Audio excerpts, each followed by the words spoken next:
के आसराबा,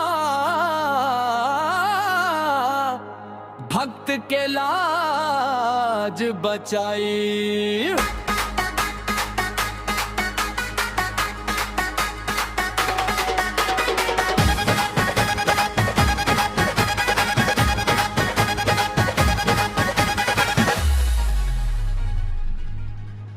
कावड़ लेके आईनी दूर दूर से, नयनवा भरल पुकार।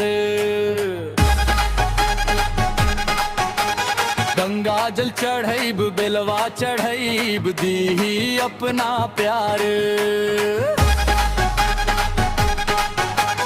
भोलेनाथ बिना सूना लागे जीवन के संसार।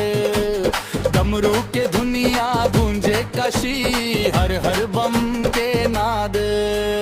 भांग धतूरा बेला पतैया, स्वीकार करी प्रसाद। दुखिया जन के राखे वाला, शंभु बड़े दयाल।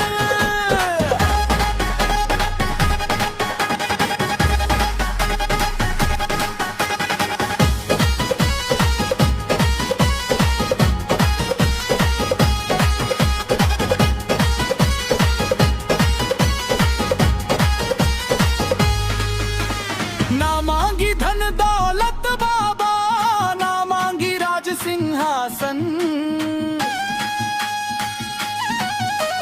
बस तोहरे चरणन में दे दी भक्ति के वरदान। बाबा धाम के राह निहारी, आँखियन में विश्वास। एक नजरिया कृपा के डाली, कट जाई सब त्रास। बोल बम के गूंजे जयकारा, महके सावन मास। हर हर महादेव, बोल बम।